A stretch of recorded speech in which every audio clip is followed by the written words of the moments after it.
The following program is a Town of Colony television production of the William K. Sanford Town Library. It goes all my life's a circle, sunrise and sundown. The moon rolls through the nighttime till the daybreak comes around. And all my life's a circle, I can't tell you why. Seasons spinning round again, the years keep rolling by. Top of the day. I'm Joe Doolittle, and my co-host Kate Dudding is under the weather today. This is Story by Story, sharing moments of the human experience. And Kate isn't here today, so I'm going to co-host kind of by myself. And we usually start with Kate and I talking a little bit about storytelling. And I'll just share with you the stories. We're taping the show in December, so we're coming out of the Thanksgiving stories and into our Christmas season. And you're watching this in the great new year, the year 2019, another set of adventures for all of us in the capital area and the world. And we will be living our stories, because stories are really how we mark and keep track of what goes on in life and in meaning. Yep, and think about just a little bit past that. Story Circle, the group of storytellers in the capital area, had a big show called Telebration, and we had 150 people there, and we raised a little bit of money, and we used that money to support community storytelling events in libraries and community organizations. So check our website, storycircle@proctors.org, and coming up will be our grant cycle, and if you have an idea for a storytelling program, we'd love to talk to you. Well, since Kate isn't here, I'm going to introduce our guest storyteller a little bit early, and she could probably help me as co-host. She's a very good friend. She's one of the most charming and talented storytellers I know. She's Kay Olan, and Kay's with us. She's living in Saratoga these days, but she grew up in a very interesting way. She grew up during the school year on Long Island, and she grew up in the summertime at her ancestral home at Akwesasne, the Mohawk Nation on the St. Lawrence River. And Kate, it's wonderful to have you here. Just wonderful to have you here. And I've known you a fair time, and I'm just wondering, did storytelling find you, or did you find storytelling as a person? And when did that happen anyway? Hi, Joe. Thanks for inviting me to be here. That's a story in itself. I was teaching elementary school at the time in the 80s in Wappingers Falls, New York. And it came to be in the 80s that the New York State Department of Education changed the social studies curriculum and asked the fourth grade teachers throughout the state to teach local history, including about the native peoples of their particular area. And the teachers in the school where I was teaching came to me and asked for help because they didn't have any materials to help them, and they didn't have the information that they needed. So they asked me if I could help, and I brought in whatever materials I could share with them that I had accumulated at home. And one day I brought in a carousel of slides. That's how long ago this was. This was a carousel of slides. This was pre-PowerPoint. Yes, exactly. And those were slides that were given to me by a history professor at SUNY New Paltz named Larry Hauptman. And I started to explain the slides to the teachers, but this was before the school day began, 20 minutes before the students were scheduled to arrive. And of course, it was a lot of information to absorb in a very short period of time. So I said, well, if you would like, I could come down to your classroom during my preparation period and talk to your students directly. And they said, great. So I did that. And then I guess they liked it because word got out and various organizations started asking me to come and present, share a little bit about my culture. And so I did that if I could fit it into my schedule because I was teaching full time. And then somebody called and asked if I knew of a storyteller. She wanted somebody to come and tell Native stories to her Girl Scouts. So I thought about it, and I was trying to figure out who I could recommend when she said, "Do you know stories?" And I said, "Well, I've heard them, but I never told them." And she said, "Would you come and try?" And that's what happened. And word got out and people started saying that I was a storyteller. And I thought, well, this is maybe a way in which I could get my foot in the door to tell people about who we are and to let them know that we're still here and we still know about our culture and traditions.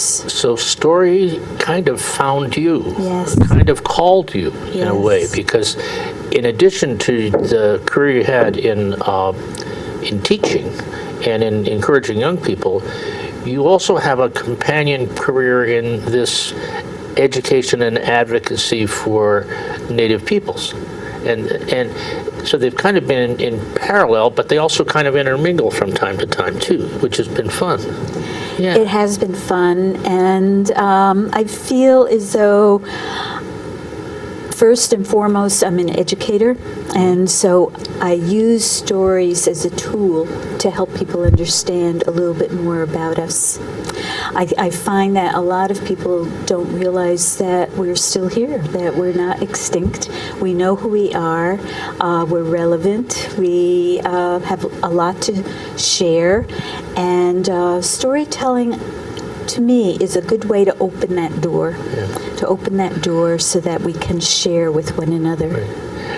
You know, as you know, I have a fondness for historical stories, and I feel a connection to the Mohawks. And you visited my church, First Reformed in Schenectady, and our church in Schenectady goes back to 1680. And when it was chartered, half of the members were Mohawks, and for that period of the founding of the settlement up until the Revolutionary War, there was always a Mohawk presence in the village of Schenectady, including after the massacre. It was the Mohawks who came to Albany and issued a formal invitation for the Dutch and the English to return. And they promised to protect them and be friendly, and they built a longhouse in the new settlement for the Mohawks to live with them. So there's a long association in our history between the Mohawk Nation and the English and the Dutch and the early settlers. And I find that just kind of very wholesome. That's interesting that very often the discussion revolves around conflict rather than times of friendship. Friendship. Well, and indeed it was the friendship that I just described that was probably more of it than because there was rarely any conflict between the English and the Dutch and the Mohawks. It was all other ways. But in any rate, have you got a story that you'd like to tell us other than the one that you just told about how story found you, which I thought was a pretty good story, by the way? Well, thank you. Yes. When I was driving here this morning, there was a story that kept coming to me in my mind, and I thought, well, that's the story that I'm going to have to share today. And it's one that I learned from a Mohawk elder named Bill Loran, who lives at Akwesasne. Akwesasne is the reservation where my mother grew up, and that I visited, as you mentioned before, every summer of my life, and where I still have relatives and many, many friends. And he told me this story during a festival at Ganajohalege, which is a Mohawk community located only an hour from here, west of here, in between Fonda, New York, and Palatine Bridge. So that Kanashakalehe, almost Close. close, is a reestablishment of the Mohawk Nation, actually, here in the valley? Well, there were many, many, many villages, and Kanajohalege is located on the site of one of those villages. And it happens that it was a Mohawk village site. Bear Clan people lived there, but there are many, many other village sites along the Mohawk River for Mohawk people. And it's called Kanajohalege because when our people first came to that area, they noticed that there was a creek that is now known as Kanajahari Creek, and that in that creek bed there were round holes, potholes that were carved by the action of the water. And there was, and is, one hole in particular that's about 10 feet in diameter and 10 feet deep. And when our people saw that, and they saw the water coming down the creek bed in the springtime, the water was coming down with such force that it caused the water to churn in that pothole.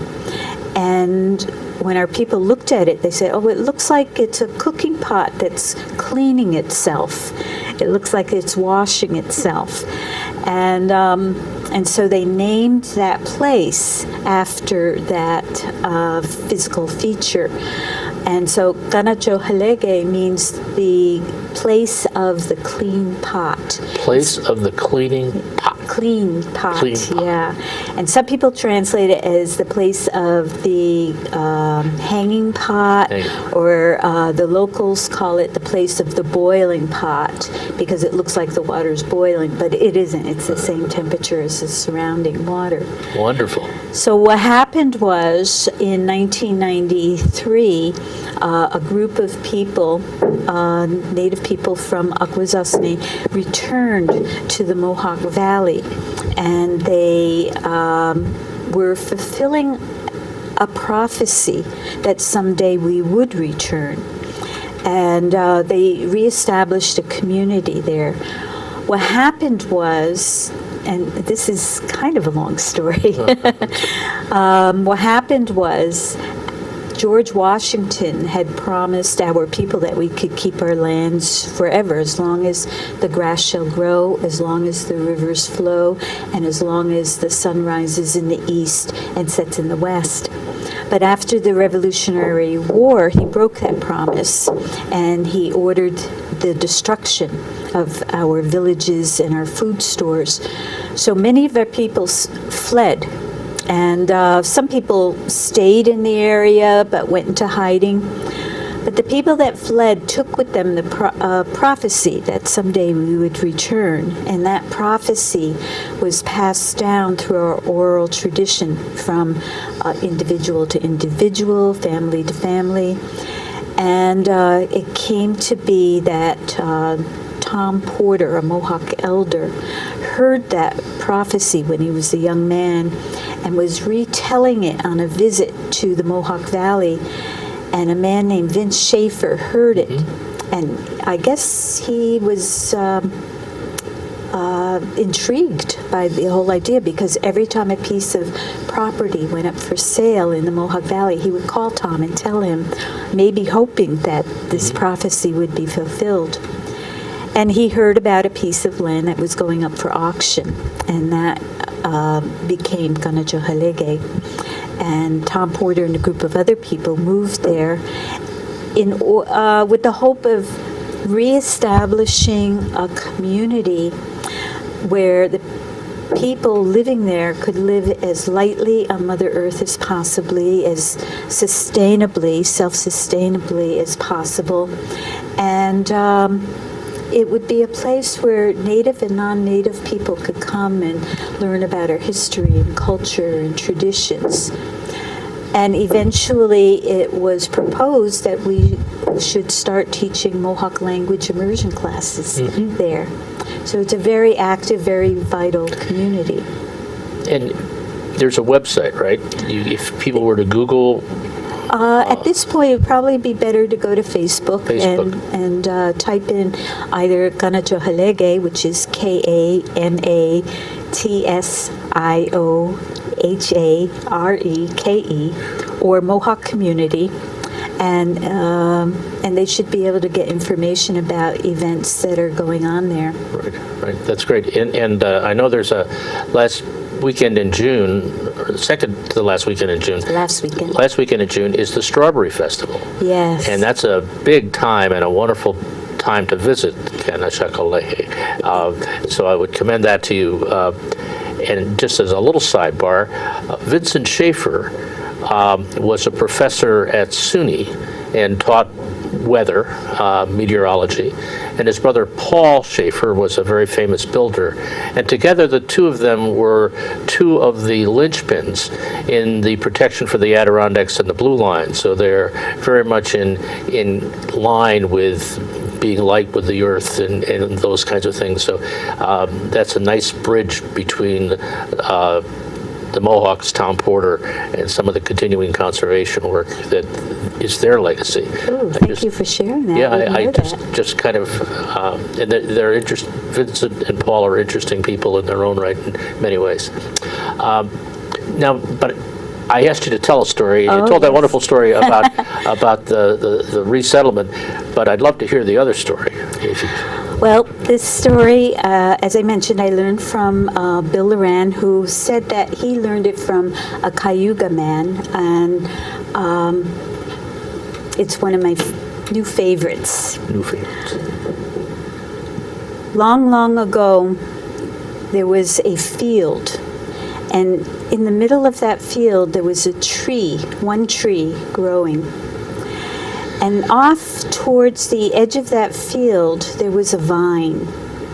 And that vine was busy soaking up sunshine, and it had its roots in the ground so that it was bringing up the nutrients from the soil, and it was getting bigger and bigger. And one day it noticed that there was that tree out in the middle of the field. And that vine decided that it wanted to talk to the tree. It wanted to get close enough to talk to that tree.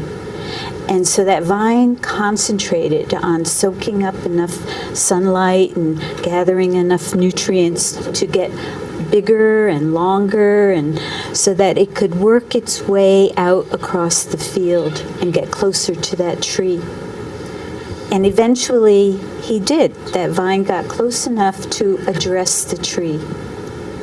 And he said, "Greetings."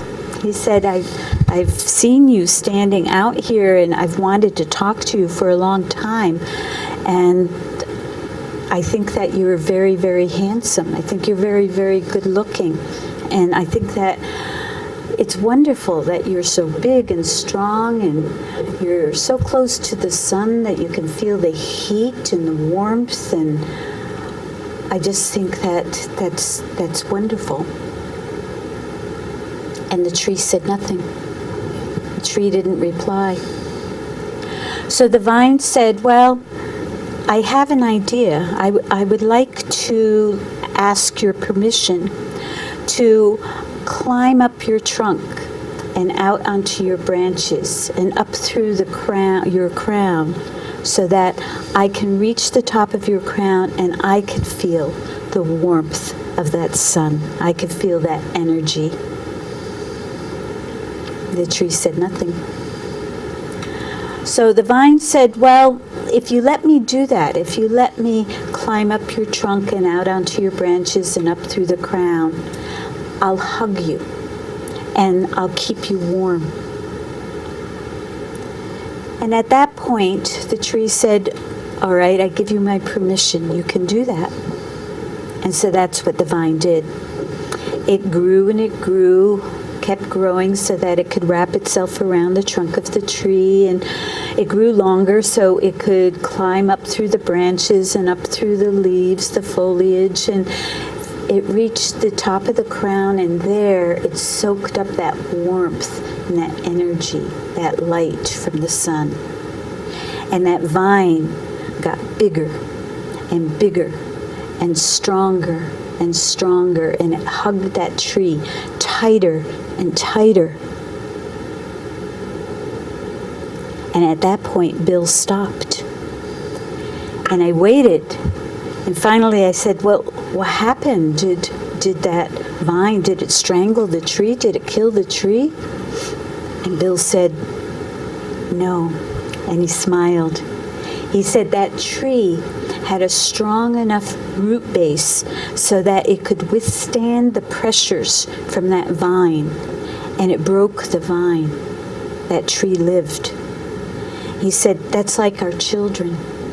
If we give our children a strong root base, if we sing our songs and tell them our stories and teach them to be proud of who they are, if we show them love and compassion, they will grow strong. They will develop a strong root base, and they will be able to withstand the pressures from the outside world.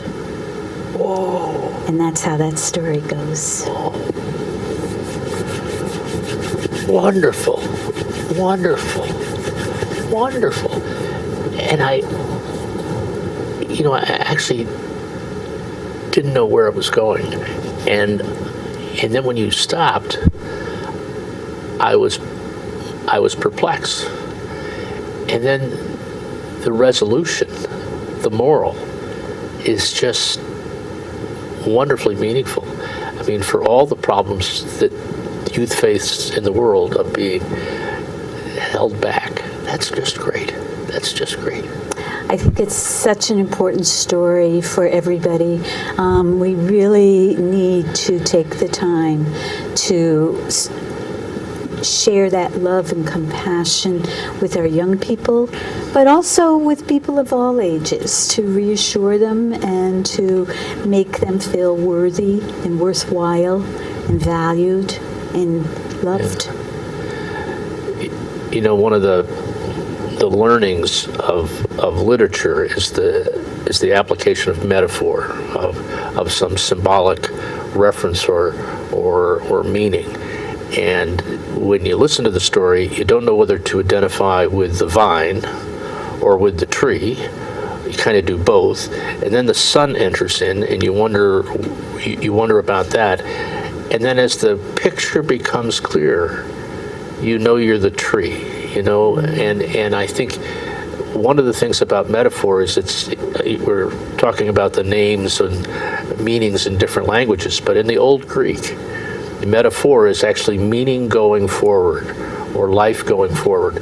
So a story like your story of the vine and the tree is a wonderful metaphor for people to absorb and apply and keep. That was just done so well, so well. Thank you. Thank you. We're going to come back and do another cycle. I want to share a little bit about what's going on with storytelling here in the Capital District.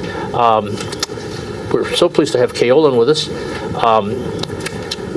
Story Circle is pleased to be part of a program up in Saratoga that's called the Academy for Lifelong Learning, and they have a program that's on January 2nd. It'll be Wednesdays in January and February. That slide is up there, and there's a renowned storyteller named Joe Doolittle who's going to be there at 12 o'clock on the 2nd of January, telling stories of the echoes of old Saratoga, and it's a set of historical stories that I hope will please you, and I encourage you to come. It's free. Kate Dudding, my co-host, will be there the next week on The Kindness of Strangers. Margaret French, mostly American stories. Margaret has been on the show, and as you may remember, is Canadian. Betty Cassidy, Memorable Moments, and she's a wonderful storyteller also from Saratoga. So I commend that series to you, and it's just going to be great. On January 7th, which is a Monday night, we're going to have First Tuesdays at Arthur's, because January 1st was a Tuesday, and that's got in the way of the schedule. Somebody else was at Arthur's on Tuesday the 8th, so we're there on Monday, January 7th, with Janine Laverty, who is one of the wisest and most helpful storytellers in the area. She's taught a lot of us how to do our art, and she's going to do a series on cold outside, warm inside, and there'll be an opportunity for you to tell your own story, read your own story, play your own song, all that stuff. It's a fun time. We're going to do another set of stories on January the 13th, which is a Sunday night at Shawnee Evenings. We're moving the storytelling program from Friday nights to Sunday afternoons to attract more families. And Kay Olan and I will be doing stories that are rooted in family lore, and we're going to encourage those who come to tell their own stories. So that'll be fun. That'll be participatory. Open mic at Cafe Lena takes place on the last Tuesday of the month. Cafe Lena is newly renovated, just a straight space. Sean Banner will be the feature there, and he's well known in the region, and just being at Cafe Lena is a treat, so I encourage that. We have a wonderful group in the area, the Interfaith Storytelling Circle, and they provide a program each month, but in January they have a program they call the Tent of Abraham, and they share the three faiths that come out of the story of Abraham: the Jewish faith, the Islamic faith, and the Christian faith. And that's going to be at the Congregation Gates of Heaven in Schenectady on the 23rd, and the slide is up there. Story Circle sponsors a series at Proctor's Theater. It's going to be on the 27th at 2 o'clock at Proctor's in the upper gallery. The theme is starting over, and there's a group of wonderful storytellers. Kate and Margaret will be there. Atidav Agareje, one of the kids from the Interfaith Story Circle, Claire Beetlestone, and it's just a fun time. I encourage you for that. And the rest of our season at Wordplace is also there, so hold a date for February 24th. And if you're just in need of a story, we are online at Story Circle at Proctor's. Click on the YouTube link, and the guest tellers from this show are all there, and their stories are edited down. And as of 2018, we began to just post the whole show, but the times are there when the stories are shown, so you can click on the times in the story and not have to put up with the patter and schmoozing of me and Kate. It's been a wonderful morning so far. Kay, we're back to you, and I'm trying to pick up a little segue, and I'm going to go back to the Mohawk Nation and some of the place names, because I think one of the most prophetic names that the Mohawks called a place was the river that we call the Mohawks, and I can't remember how the name is said in your language, but it means the river that flows through the mountains. That's the Mohawk River. And since that became the water level route west, the Erie Canal and the railroad and the thruway, it's been a very, very important and prophetic reference for the entire nation. And I like to start a local storytelling program with that reference, because I think it's kind of important to the whole history of the nation. So there you go. That was my little segue. I don't know what you want to do with that, but there you go. Well, as I mentioned before, the story that I told earlier, I heard that at Ganatuhalege, at the Strawberry Festival that you had mentioned. Yeah, and I thought what I would do at this point is just go a little bit further north, because very often when I was growing up, when we would travel to Akwesasne to visit my family during the summers, sometimes we would stop along the way in the Adirondack Mountains, and we would visit a museum there called the Six Nations Indian Museum. And it was founded by a man named Kahana Dolans, or Ray Fadden. He was a science teacher, and he had Native ancestry, and he was a little bit different from, or very different from, a lot of the teachers of that era. He was teaching during a time when my mother was in school. And he would teach his students. He would say, when you finish your studies, if there's time, if you finish early and there's time, I'll tell you stories about your environment and about the environment and about your culture. And he had many Native students in his classes over the years, and unlike a lot of the teachers of that era, he was teaching his students to be proud of who they were instead of ashamed. And on weekends, he would take some of his students on trips to show them what other people were doing with their lives to help their people. And he would encourage his students. He'd say, don't let anybody tell you that you can't do this or you can't do that just because you're Native. You can, if you'll find a way if you want to. When he retired from teaching, he built a museum in the Adirondack Mountains called the Six Nations Indian Museum. And it's located between Saranac Lake and Paul Smith's College in a town called Anchayota. It used to be that you would make that turn off the main highway to go into Anchayota, and there was a billboard there that said, "Welcome to Anchayota, home of 67 of the friendliest people in the world," plus a couple of sore heads. And then you would travel down the road past Buck Pond, and you would come to a long building reminiscent of our longhouses. And when you went into the museum, you would be given a chance to look around, but then you would be invited to sit down on benches to hear stories. And Ray would tell stories, and eventually his son John started taking over that responsibility. He would tell stories, and now John's grandsons do that. They tell stories there. And you have a chance to ask questions as well. So one of the stories that I learned there was this one, and this was a story that I was told might have been a story that the peacemaker might have shared to help convince our people to stop fighting and unify into a peace confederacy that we call the Haudenosaunee or the Haudenosaunee, but many people refer to as the Iroquois Confederacy. Long, long ago, there was a young boy who went to the woods just to go exploring, just to enjoy the day. He wanted to smell the smells of the grasses and the plants. He maybe would catch sight of a chipmunk or a rabbit. But after a while, he got tired, and he sat down at the bottom of a small hill to rest. And he closed his eyes just to relax for a moment or two when he heard a great ruckus, a great noise coming from the other side of the hill. And so very carefully and very quietly, he crept to the top of the hill and he looked over. And what he saw was a great big snake curled almost in a circle.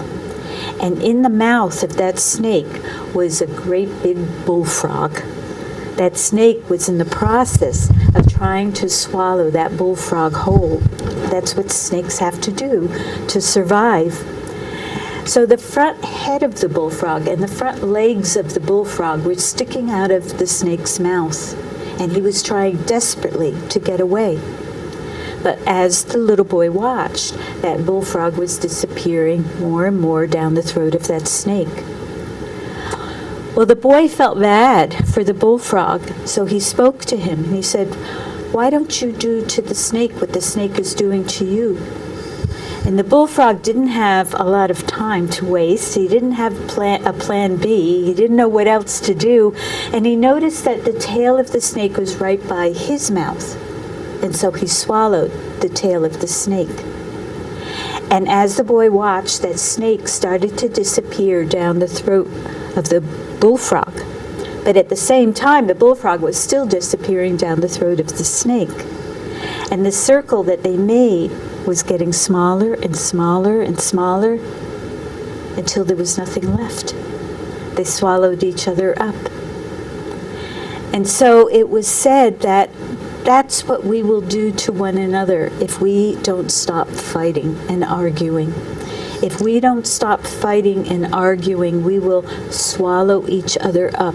There will be nothing left for the future. We have to find ways to respect one another, to communicate, to negotiate and compromise in order to survive. And that's how that story goes. And that's how that story goes. And you heard this from Ray Fadden as a little girl traveling back to your grandparents.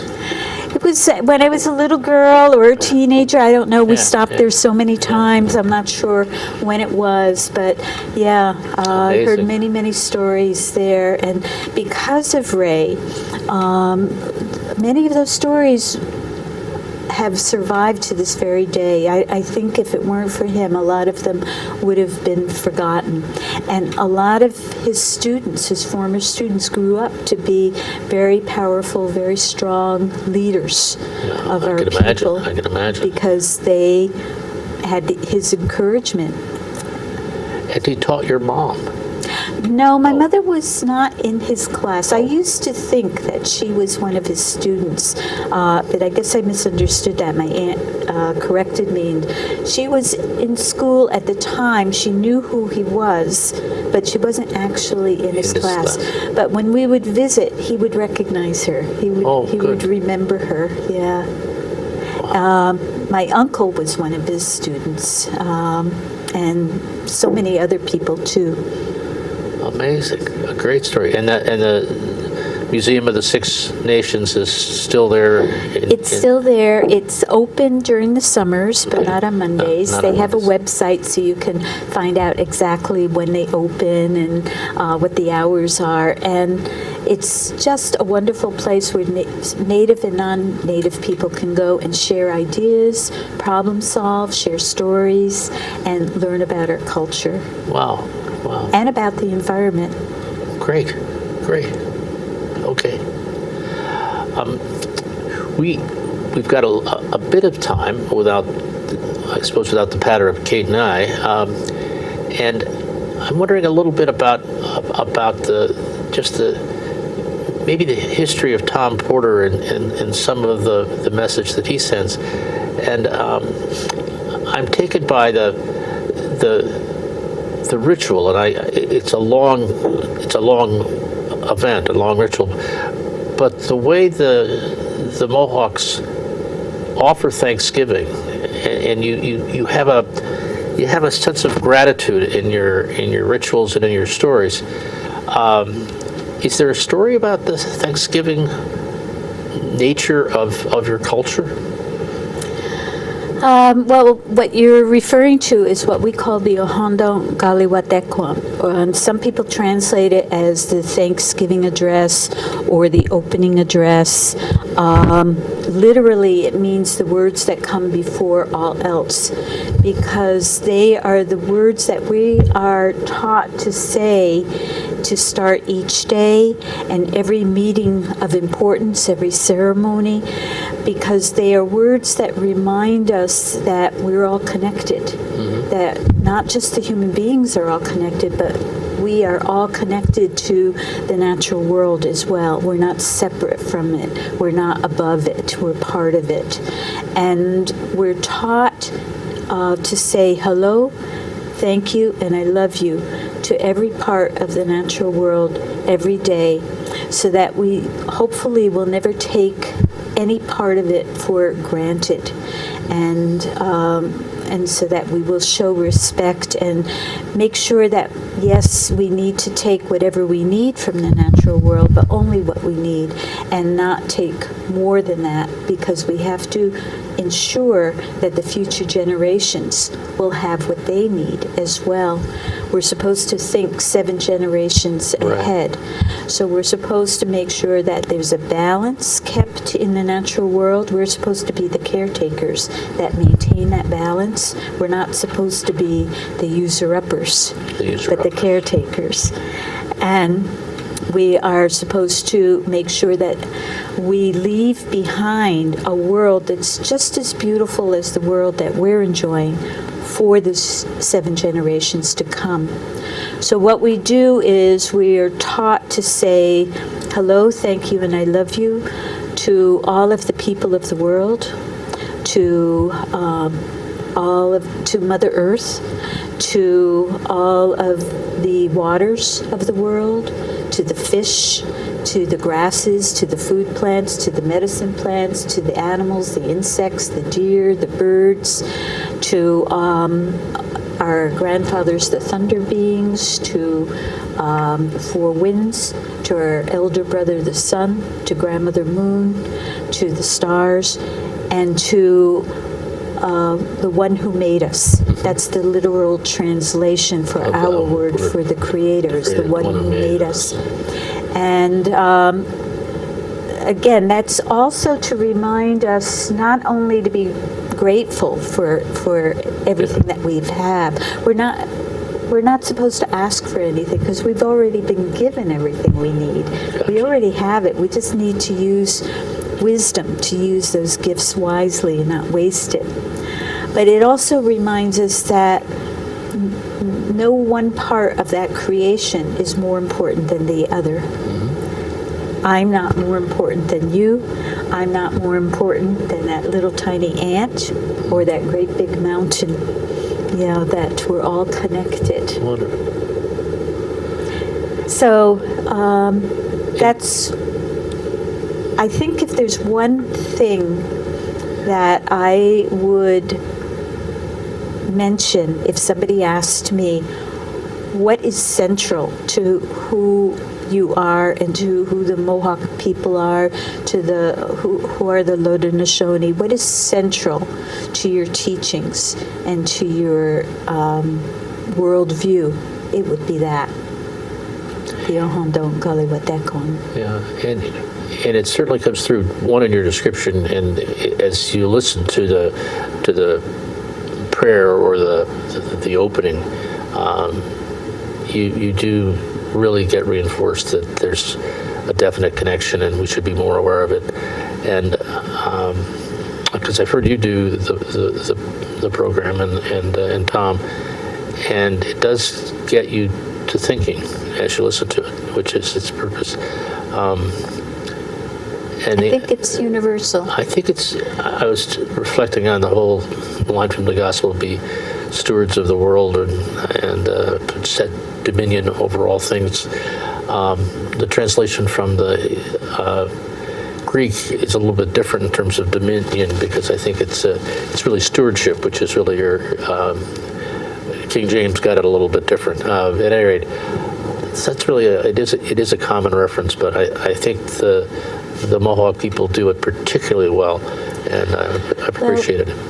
It's not something that we memorize. It's supposed to come right from the heart. So it can be as simple as just saying thank you each day, but it can also be as involved and detailed as mentioning every single tree that you can think of, every kind of fish, every kind of animal, every kind of food plant.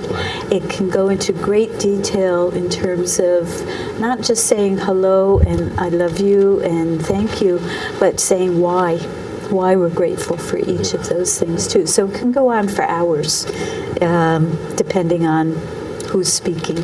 Wow. Okay. Wow. Okay. When you think back to some of the other stories of the Haudenosaunee, I noticed that in your amulet, you've got a turtle, and it has a tree on top of it. My hunch is there's a story there too, Kay. There's a couple of stories here. And let's see. This one takes about 10 days to tell. 10 days. But I can tell you a short version of that. 10 days. This one also is a very, very long story. And the turtle reminds me that in our creation story, our world where we're living now, where we're sitting and standing in our teachings, is on top of a giant turtle shell. So many people refer to this place as Turtle Island, where we're living. And so the turtle reminds me of that, but it also reminds me that among the Kanyangahaga, or the Mohawk people, traditionally we have 3 clans, and one of them is the Turtle Clan.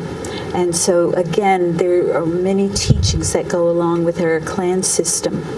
And then, of course, it reminds me of some of the stories in which turtle plays an important role. The tree, so the turtle reminds me of our creation story. Excuse me. Sorry. Of our creation story, and our clan system in some of our stories. But this tree is called the Great Tree of Peace, and it's a white pine tree with an eagle on top, and it has 4 white roots of peace that extend to the north and south and east and west of Turtle Island. And this tree comes from the story of the unification of the Mohawk, Oneida, Onondaga, Cayuga, and Seneca nations into a peace confederacy, into a United Nations that we refer to as the Haudenosaunee or Haudenosaunee or Iroquois. And this is a symbol to us of how that peace works.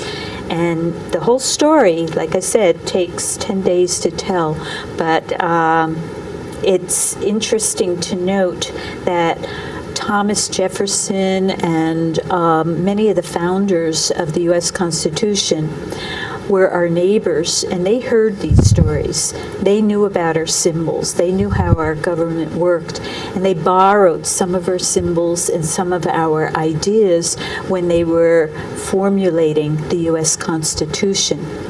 And so there are many books that you can read and articles online where you can see the comparisons between our Constitution, called the Great Law, and the U.S. Constitution. I actually tell that story because it's rooted in the Mohawks. It's rooted in Sir William Johnson and King Hendrick. And at the first ever gathering of the colonies in Albany in 1755, that was before they launched the campaign against the French and all the stuff. They were getting ready for doing that. But Samuel Adams and John Hancock, Benjamin Franklin, many of the founders were there.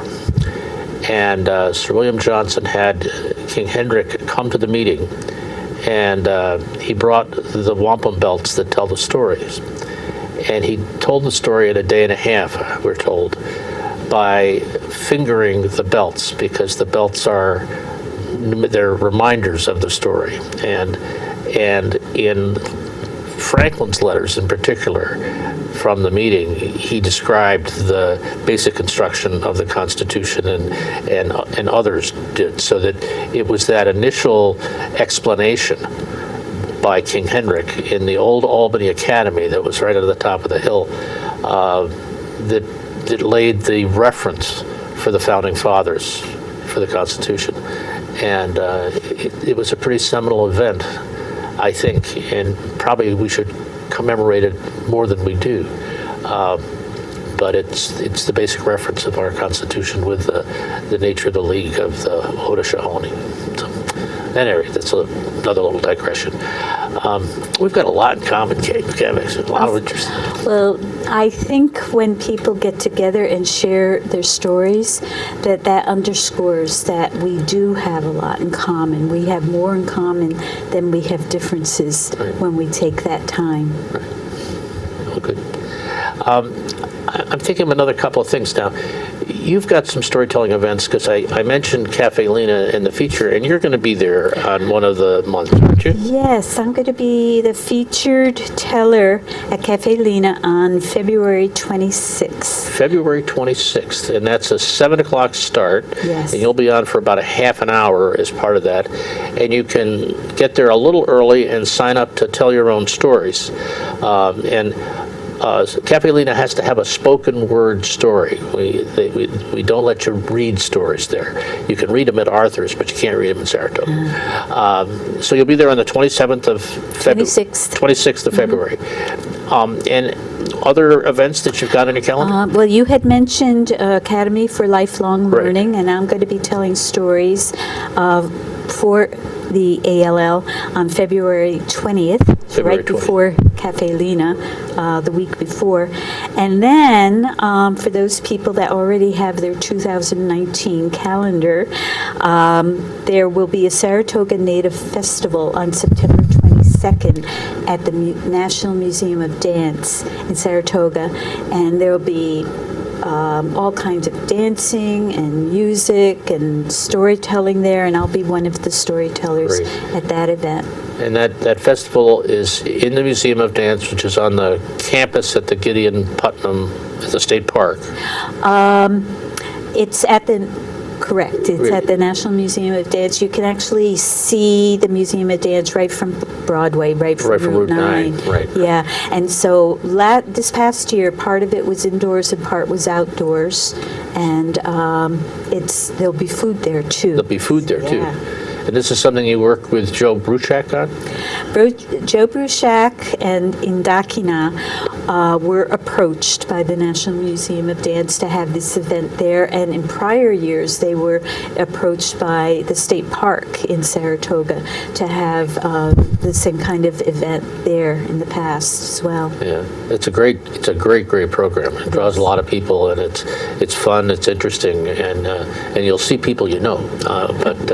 So I commend that to you. Although it's a bit of ways, but we'll keep that in front of people because it's a great opportunity. I'm a little bit. I have to do a little time check here. We're doing okay. Okay, we have 7 minutes. I forgot to hit the little button, and now I'm more confused than I normally am.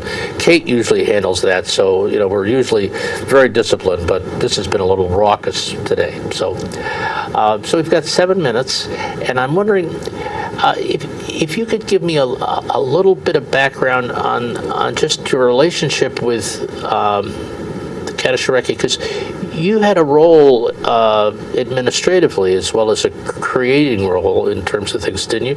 And that's an interesting story, I bet. Yeah, well, as I mentioned, I taught elementary school, I think I mentioned it anyway, on Long Island and in Wappingers Falls for 33 years. And when I retired from teaching, I was invited to move to Ganachohalege, a traditional Mohawk community located on Route 5, halfway between Fonda and Palatine Bridge, to work as director and to help put together programming there and take care of answering the telephones and helping with the bookkeeping and taking people on tours who were visitors and helping to give cultural presentations to community groups and college groups that would visit there. And I wore a lot of hats. I did everything from throwing hay bales to... well, the administrative generalist, then. That's kind of what you were. It was wonderful to help support the programming that went on there. So I did that for close to 3 years, and then I retired from that, but I still do volunteer work for them. And these days, there's so much we can do over the internet and on the telephone. Right. But actually, I was there yesterday helping out in the craft store there a little bit. So it's a wonderful place to visit. If anybody happens to be driving past, don't be shy. If somebody's home, they'd love to have a cup of tea with you, or you could visit the craft store there. Well, we probably ought to have a Story Circle meeting there. And now that I think about it, we could have a picnic. Wow. In addition to coming out for the Strawberry Festival, but that would be a good opportunity. Do you have a 5-minute story? Nobody's got a 5-minute story. That's a hard question. All my stories tend to be a little bit long. Um,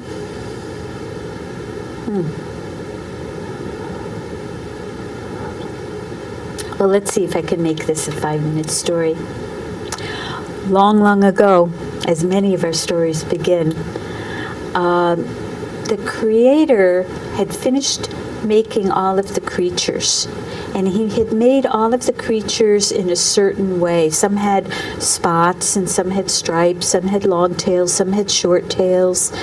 And he thought, gee, I made all of the animals the way I thought they should look, but I never asked them how they wanted to look. And so he called a meeting of all of the animals and asked them if there was one thing they would like changed about the way they looked. He said, think very hard about this, because if I change you, that's how you'll have to stay. Pick me first, said Owl. The Creator said, oh, Owl, you'll get your turn. Wait, be patient. Creator picked up the Humptonago, the rabbit, and he stroked him, and he said, don't be afraid. He said, think about this. Is there something you would like changed? Well, in those days, Rabbit had short ears, and he had 4 short legs. And Rabbit said, I've been thinking about this for a long time already. I know what I would like changed. I have 4 short legs. Fox has 4 long legs. He's always trying to catch me, and he's a very fast runner. I would like 4 long legs, too, so I can get away from Fox. Well, Creator said, I can do that, and don't worry, it won't hurt a bit, but I want all of you other creatures to cover your eyes. Close your eyes and cover them so you can't see what I'm doing. Well, they all did that. They all covered their eyes except for Owl. Owl stretched out his wings, and he did this. Well, the Creator held onto Rabbit's ears, and he started to lengthen 2 of the legs. He said, I'll lengthen these 2, and later on I'll lengthen the others. But as he did that, Rabbit's ears got longer. He said, that's okay. Later on I'll push those ears back down. But then he got a funny feeling on the back of his neck, as though someone was watching him. And he spun around. He saw Owl peeking through his wing feathers. And so he dropped Rabbit, and he picked up Owl so tight that Owl's eyes got big, and they got stuck that way. Even to this day, that's how Owl looks. And he pushed Owl's head down so it looked like Owl had no neck at all. And he said, Owl, I'm so disappointed. You peeked. For now on, I don't want to see you. For now on, you will hide during the day, and you will only come out at night to do your hunting. And he let Owl go. And then he looked for Rabbit so he could finish working on Rabbit. Rabbit still had those long ears because he had been pulling them, and he only had 2 long legs. But the Creator said, well, Rabbit ran away, and so that's the way he'll have to stay. And all of you other creatures, you'll have to stay the way I made you. He said, but in time, hopefully, you'll realize that each of you has your own special gifts. Each of you is beautiful in your own way. And that's how that story goes. And that's how that story goes, and that's how our Story by Story show goes. And we are so grateful to you, Kay Olan, the woman whose story found and who has blossomed within you in all that you do and all you touch and all you smile at. We're so grateful to you. Thank you. And we're grateful to you, viewers, and we hope to see you at a storytelling program somewhere around the area. Much good cheer, and Happy New Year. It goes all my life's a circle, sunrise and sundown. The moon rolls through the nighttime till the daybreak comes around. And all my life's a circle, but I can't tell you why. Seasons spinning round again,